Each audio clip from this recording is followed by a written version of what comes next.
Assalamualaikum warahmatullahi wabarakatuh. Perkenalkan, nama saya Nazla Sibuan, NPM 2005-190003.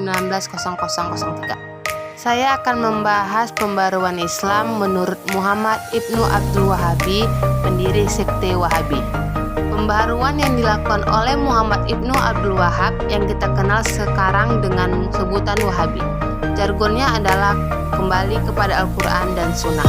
Pembaruan ini dilatar belakangi karena penyimpangan dan bahkan dianggap syirik, seumpama mengkeramatkan makam-makam para wali, menghias-hias makamnya, serta berdoa yang seolah-olah meminta kepada selain Allah.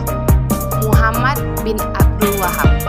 Nama lengkapnya Muhammad Ibnu Abdul Wahab, Ibnu Sulaiman, Ibnu Ali, Ibnu Muhammad, Ibnu Ahmad, Ibnu Rashid, Ibnu Barid, Ibnu Muhammad, Ibnu Al-Masyarif, Al-Tarmini, Al-Hanbali, Al-Najd.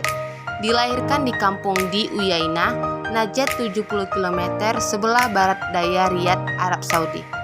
Ayahnya bernama Abdul Wahab Ibnu Sulaiman, seorang ketua jabatan agama setempat. Kakeknya Sulaiman Ibnu Ali, seorang mufti besar di Najd. Dia hafal Al-Quran pada usia 10 tahun. Selain itu, dia juga senang membaca buku-buku tafsir, hadis, dan fikih. Alur pendidikannya dimulai dari ayahnya yang sangat terpengaruh oleh mazhab Hanbal, kemudian berguru kepada Syekh Sulaiman Al-Qurdi dan Muhammad Hayat Al-Sindi di Madinah.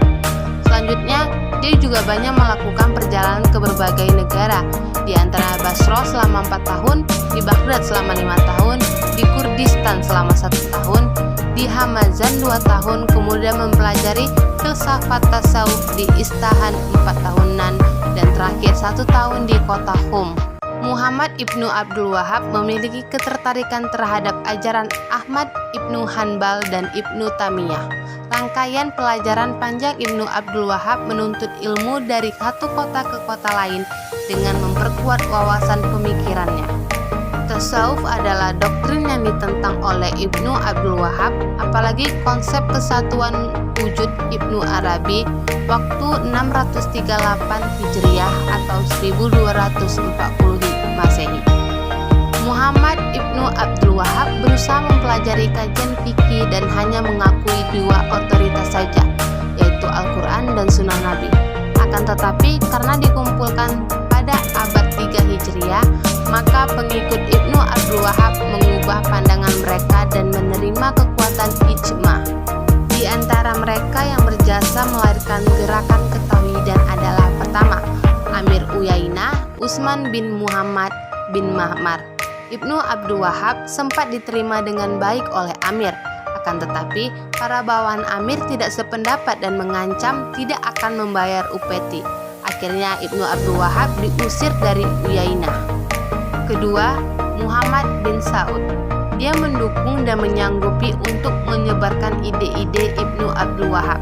Dia mampu merebut Riyadh ke tangan Wahabi, kemudian membangun agama seperti zaman Rasulullah, seperti membangun masjid berlantai tanah. Ketiga, Abdul Aziz bin Saud. Dia mengajarkan paham Wahabi sampai ke Irak. Pada tahun 1811, Imperium Wahabi membentang ke seluruh Jazirah Arab. Imperium Wahabi sempat melemah karena persaingan oleh Muhammad Ali atau gubernur Mesir dan Turki Utsmani. Namun, kepemimpinan tersebut kembali pada saat kepemimpinan Abdul Aziz Ibnu Abdul Rahman di seluruh Hijaz atau Mekah dan Madinah, serta Jeddah dikuasai oleh Abdul Aziz hingga berdiri pemerintah Saudi sampai kini. Muhammad bin Abdul Wahab wafat pada tahun 1787 Masehi. Baiklah, terima kasih. Mohon maaf jika ada kesalahan tutur kata saya. Billahi taufik wal hidayah. Wassalamualaikum warahmatullahi wabarakatuh.